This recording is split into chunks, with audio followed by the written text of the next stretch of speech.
जानना चाहेंगे फैक्ट? अभी रिसेंट जनवरी का किस्सा है। Yes sir. अच्छा यस सर। इशारे में ओके। अच्छा मैं देखा नहीं, सॉरी, स्क्रॉल करना पड़ा। तो उसमें वो इतना आप मुझे बिलीव है कि आप इसके बाद शॉक हो जाएंगे। डरना नहीं है, सिर्फ सजग होना है, जागना है और कुछ नहीं करना। क्या हुआ, लास्ट ईयर मुझे कांटेक्ट किया मेरे ही हमारी ही टीम में है, and she is my sister also. तो हमारी फैमिलीज में तो बोला कि भाई मुकेश ऐसे ऐसी बात है, ठीक है जी, फर्स्ट टाइम बेबी था। तो प्रैक्टिस पहले से ही कर रहे थे, ये प्लस पॉइंट था, काफी टाइम पहले से तो कांटेक्ट में थे, तो उनको पैटर्न बता भी रखा था, she used to practice with me also, ऐसे ऐसे करिए। तो प्रैक्टिस हुई की उन्होंने, 5 या 6 महीने के बाद ही कॉम्प्लिकेशन आना शुरू हो। क्या कॉम्प्लिकेशंस थे? रिपोर्ट उल्टी सीधी आना शुरू हो। एक प्रॉब्लम, नाम सुना आपने डाउन सिंड्रोम? डाउन सिंड्रोम सुना है किसी ने? Yes sir. Yes sir. Excuse me. Yes उसमें सर।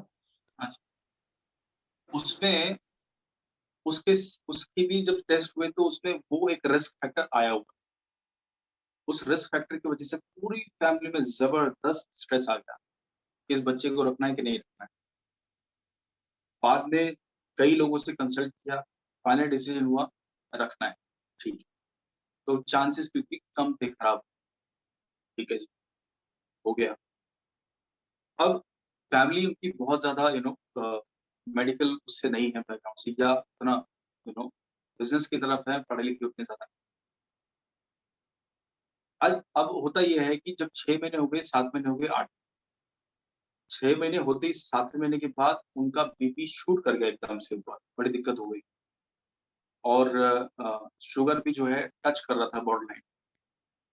तो बीच में वो गायब हो गए। मैंने कहा आपको करना चाहिए प्रैक्टिस, फिर आप बाद में मेरे ऊपर लट बजाओगे कि भाई तुमने बोला था और ऐसे मैंने मैंने आप नहीं आएंगे तो भी आपकी जिम्मेदारी है वो, और आएंगे तो भी आपकी है, क्योंकि नहीं फॉलो करेंगे तो मेरी प्रॉब्लम थोड़ी ना है। तो अब वो कोई भी हो, मेरी प्रॉब्लम है कि मैं बोल देता हूँ, चाहे वो रिश्तेदार हो चाहे कोई भी। मैंने बोल दिया उनको, नहीं आओगे तो फिर झेलो, सीधी बात। तो यही हुआ। एनीवेज उन्होंने स्ट्रिक्टली चीजों को सुना, डिसिप्लिन फॉलो किया, और डॉक्टर ने भी उनको वार्निंग दे दी कि भैया अगर आप इनको कंट्रोल नहीं करते बीपी को, क्योंकि आप जानते हैं कि प्रेगनेंसी के दौरान दूसरी दवाइयां नहीं दे सकते, बिना एडवाइस के तो बिल्कुल नहीं चलेगी, ये आपको पता है। तो हुआ, उसके बाद डॉक्टर ने स्ट्रिक्टली उनको बोला कि भाई इसको आप मैनेज कीजिए। फिर फाइनली डेट आती है, 1 हफ्ते का टाइम लगता है, और जब सारे टेस्ट होते हैं तो प्रेगनेंसी में तो ना किसी भी थेरेपी को मेंटेन करना बहुत ज्यादा मुश्किल होता है, डिफिकल्ट होता है। तो डाइट को चेंज करके, सारे लाइफस्टाइल को चेंज करके, काउंसलिंग करके उनका बीपी एकदम नॉर्मल आ गया, और शुगर भी कंट्रोल काफी हद तक हो गया, अभ्यास भी ठीक ठाक चल रहा। देन कुछ रिपोर्ट्स होती है, कुछ बैकग्राउंड होती है हर एक इंस्टीट्यूशन, चाहे वो हॉस्पिटल हो या कोई। तो हमने एडवाइस किया कि भाई आप इस हॉस्पिटल पे ना ले जाइए, इसके रिकॉर्ड ठीक नहीं। लेकिन जो अब होता ये है ना कि ससुराल में चलती ससुराल वालों की तो ठीक है भाई चलाओ। अब वो उठा करके उसको उसी हॉस्पिटल में ले गए। अब उन्होंने क्या किया, कहते कि जी ये तो इसका ऑपरेशन करना पड़ेगा। अच्छा, रीजन कोई नहीं बताया, क्योंकि जो डिलीवरी का डेट था उससे 4 दिन पहले वो उनको जाना पड़ा, क्योंकि उनको दिक्कत हो रही थी। 4 दिन पहले उन्होंने एक दिन रेस्ट किया, वेट किया। तो फिर फोन हुआ, क्या होना चाहिए। फिर मैंने अच्छा, मैं I am not medical professional, ऐसा नहीं है, I am just yoga practitioner, nothing else. तो अपने अनुभव से हम लोगों ने यही, जब मैंने डिस्कस किया अपने लोगों से भी जो अलग अलग हमारे साथ जुड़े होते हैं, रिपोर्ट्स पर स्टडी करके भी क्या हो सकता है, तो डिसीजन यही था। मैंने भी यही बोला कि भाई मेरे साथ प्रैक्टिस किया है, मुझे तो यही लगता है कि इनका सी सेक्शन नहीं होना चाहिए, क्योंकि कोई रीजन नहीं है आपके पास। फ्लू ठीक है उनका, उनका जो खुलना चाहिए मुंह बच्चेदानी का वो भी ठीक है, कोई दिक्कत नहीं है, उनका बीपी भी ठीक है, कोई प्रॉब्लम नहीं आ रही, तो फिर सी सेक्शन क्यों करना है? There is no strong reason, आपके पास कोई ग्राउंड नहीं है उसका, क्यों करना है? तो डॉक्टर चिढ़ जाती है, तो थोड़ा डाँटने लग जाती है कि आपको ज़्यादा पता है। तो घर वाले जो हैं फिर दबाव में आ जाते हैं, चलो जी करवा लेते हैं, कोई बात नहीं, क्या हो गया। लास्ट मोमेंट तक भी हमने यही बोला कि आप मानिए नहीं होगा, सी सेक्शन नहीं होना है, ऐसा कोई चांस ही नहीं लग रहा है, तो कैसे होना है? अच्छा, लास्ट मोमेंट तक भी उन्होंने बोला फिर कि हम एक काम करते हैं, हॉस्पिटल चेंज करते हैं, उनके घर वालों ने। हॉस्पिटल चेंज करने के लिए उन्होंने क्या धमकी दी हॉस्पिटल वालों ने, अगर आप दोबारा यहाँ आ गए, तो हम आपको यहाँ पर एडमिशन नहीं देंगे और जिसके जो भी होगा उसके ज़िम्मेदार आप होंगे। समझ रहे हैं आप? Business of fear. अच्छा जी, हो गया। अब एडमिशन वहीं पे रखा।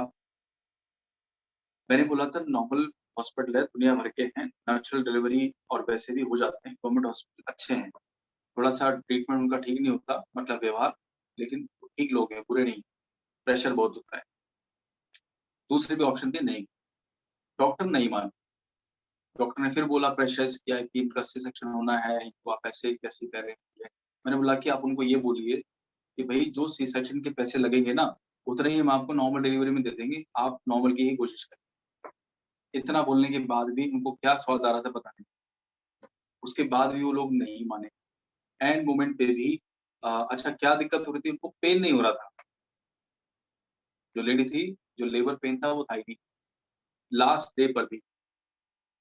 तो हमने बोला एक काम करते हैं, जब तक पेन नहीं होता हम वेट करते हैं, नहीं तो आप सी सेक्शन कर देना। फैमिली ने हार मान के, ठीक है। अच्छा वो हमारा वेट कर रहे थे कि हम बोलें, तो हमने भी बोला कि चलो मैं देखते हैं आकर के क्या होता है। तो फिर जब बात हुई तो यही बोला कि पेन का वेट करें। अब पेन हो गया शुरू, लेबर पेन शुरू हो गया, जो नहीं होता था। पेन शुरू हो गया, अब पेन शुरू होते ही जो है डॉक्टर का मुँह हो गया इतना सा, और इतना बड़ा था। पेन शुरू हो गया उनको लेबर पेन। अब लेबर पेन शुरू होने का मतलब है कि देयर आर चांसेस कि वो नॉर्मली होना है। पहले नहीं था, कुछ और कहानी हो सकती थी। बीपी ठीक था, पोज़ीशन ठीक थी, बच्चे ने ना तो कोई पॉटी सुसु किया हो, कि उसकी वजह से उसको काटना-चीरना पड़ जाए, ऐसा भी नहीं था, कुछ भी नहीं था। तो अब पेन हो गया शुरू, पेन होते 3-4 घंटे, 5 घंटे होते ही जो है लगभग 5 बजे के आस-पास लगा कि देयर आर चांसेस। अब जो डॉक्टर उनको देखना चाहिए था, अब उस डॉक्टर का जो अब है ना कहानी की क्लाइमेक्स सुनिए। डॉक्टर का एटीट्यूड देखिए आप, इसीलिए हम लोग बोलते हैं कि बचिए। डॉक्टर यहाँ पर क्या हुआ गलत प्रूव हो गई, किसके द्वारा गलत प्रूव हुई? एक मामूली योगा टीचर के द्वारा, है ना? तो अब यहाँ पे ईगो हर्ट हो गई। क्या किया उस लेडी ने जानते हैं आप?